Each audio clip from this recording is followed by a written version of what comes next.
안녕하십니까? 책 읽는 밤 달빛지기입니다.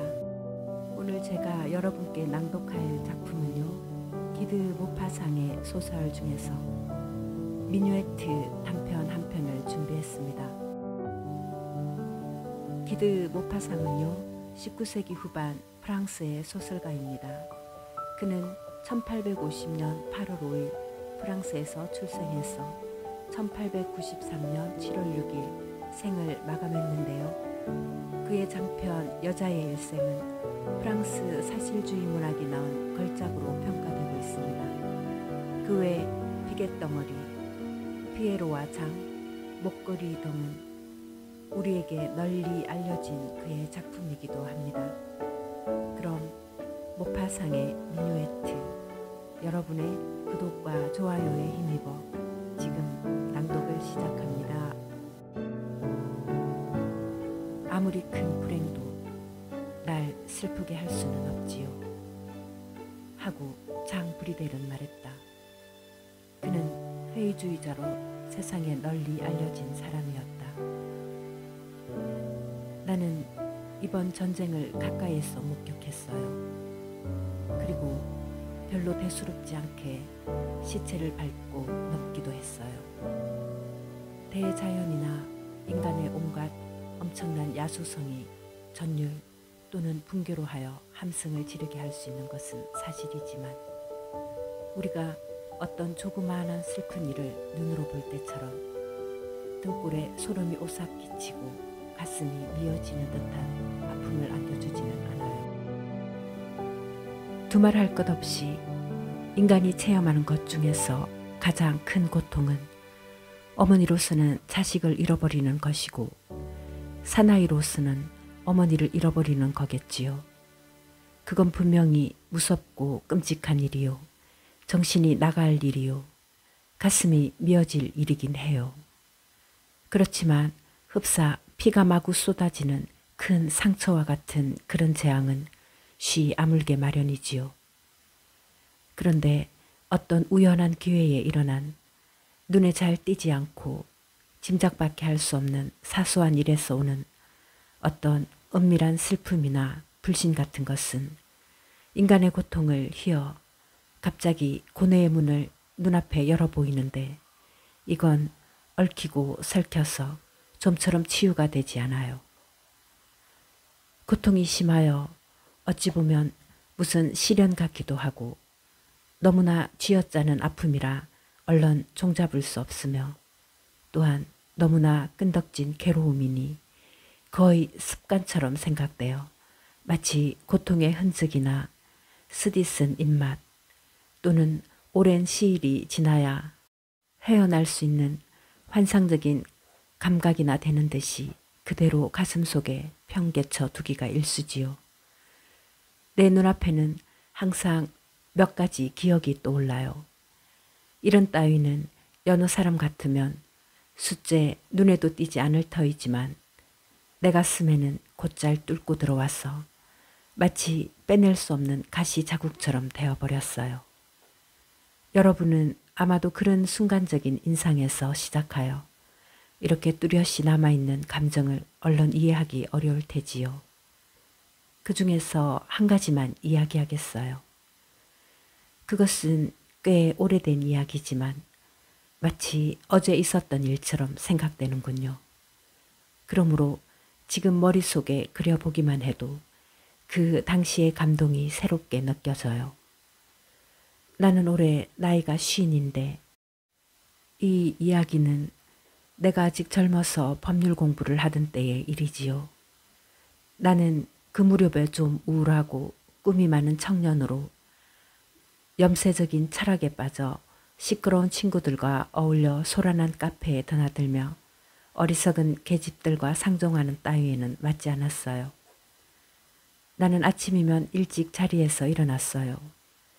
내가 가장 즐기는 도락의 하나는 아침 8시쯤 릭상부르 임업 시험장을 혼자서 산책하는 것이었어요. 여러분들은 아마 이 임업 시험장에 대해 잘 모르고 있겠지요. 그것은 전 세기로부터 이미 세상에서 잊혀진 정원으로 노인네의 인자한 미소와도 같은 아늑한 곳이었어요. 우거진 나무 울타리에 무성한 가지가 비좁은 오솔길에 쭉 널어서 있었으며 정원사는 커다란 과위로 쉴 새 없이 그 가지들을 손질하고 있었어요. 마치 소풍을 가는 중학생들처럼 늘어선 어린 나무들이며 울창한 장미와 과일, 나무가 숲을 이룬 가운데 군데군데 여러 가지 꽃이 만발한 꽃밭이 눈에 띄었어요. 내 시선을 송두리째 빼앗은 그 숲속 한곁에는 꿀벌 일가가 살고 있었어요. 지프로 된 벌통들은 나뭇가지 사이에 적당한 간격을 두고 하늘을 향해 얌전히 놓이고 재봉틀 뚜껑 같은 널따란 문이 열려 있었어요. 그리하여 근처의 길가에는 어디나 금빛 꿀벌들이 붕붕거리며 고요한 정원의 주인 아시로 행세하고 있었는데 이들이야말로 이 주랑 같은 고요한 숲길의 진정한 산책자가 아니겠어요. 나는 거의 매일같이 이 정원을 찾아와서 의자에 걸터앉아 책을 읽었어요. 때로는 책을 무릎에 올려놓고 그 명상에 잠기기도 하고 주위에 파리떼가 떠드는 소리에 귀를 기울이며 해묵은 관목숲의 무한한 휴식을 즐기곤 했어요. 그런데 나는 이렇고 이 정원에 드나드는 단골 손님이 나만이 아닌 것을 알게 되었어요. 나는 그 우거진 숲속 한 모퉁이 같은 데서 때때로 몸집이 작달만한 어떤 기이한 노인과 마주치곤 했어요. 그는 성마복 같은 바지에 스페인식의 밤색 프로코트를 두르고 버클이 달린 더나를 신고 있었어요.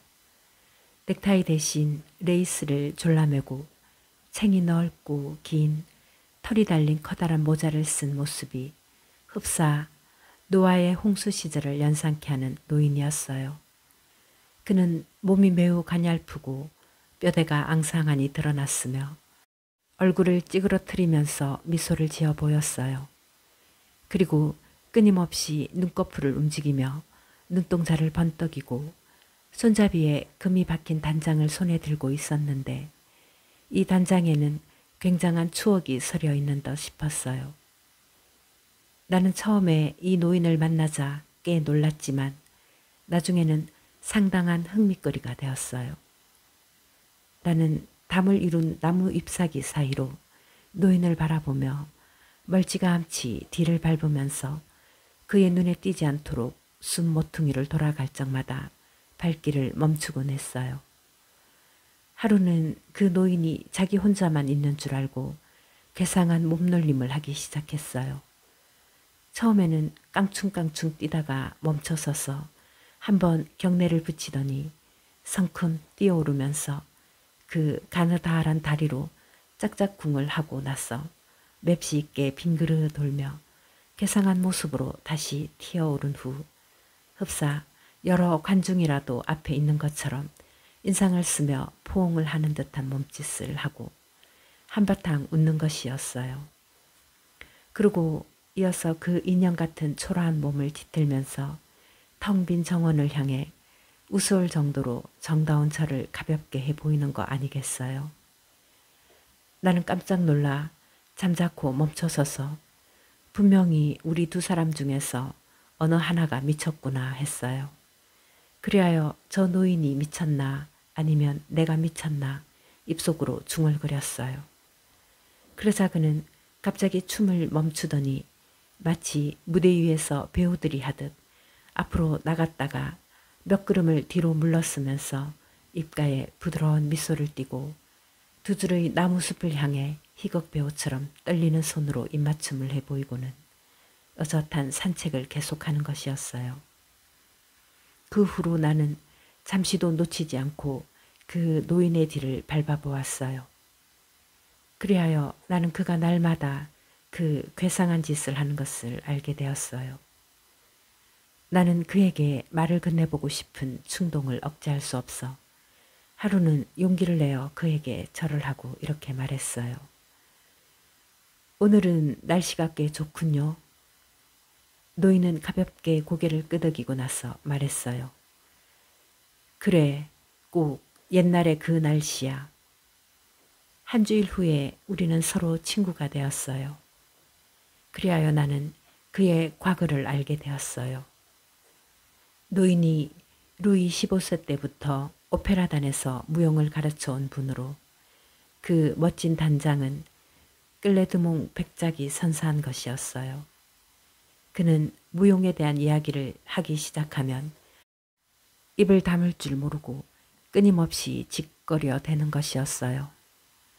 어느 날 노인은 나에게 다음과 같은 비밀을 털어놓았어요. 나는 라 가스트리스와 결혼했었지.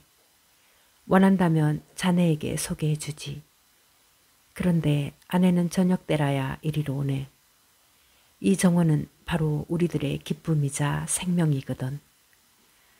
옛것 중에서 우리에게 남아있는 것이라고는 고작 이것뿐이라네. 만일 우리에게 이것마저 없다면 우리는 살아가는 재미를 잃을 걸세. 나는 여기 오면 젊은 시절과 다름없는 공기를 마시는 기분이라네.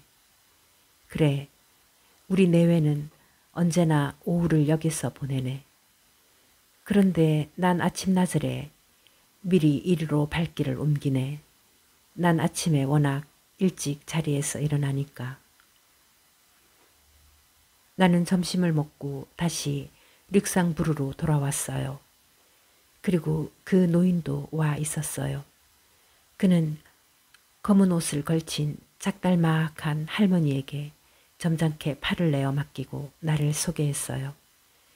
할머니가 바로 라 가스트라리스로 임금님들과 기공자들을 비롯하여 온 세계에 낭만의 달콤한 씨를 뿌리고 다닌 모든 사람들의 사랑을 받아온 위대한 무용가였어요. 산뜻한 숲의 숨결에는 여러 가지 꽃향기가 풍겨오고 부드러운 햇빛이 나뭇잎 사이를 흘러들어 물방울처럼 우리의 머리 위에 군데군데 떨어지곤 했어요. 그리고 라 가스트리스의 검은 드레스는 햇살이 배어 유난히 번들거렸어요.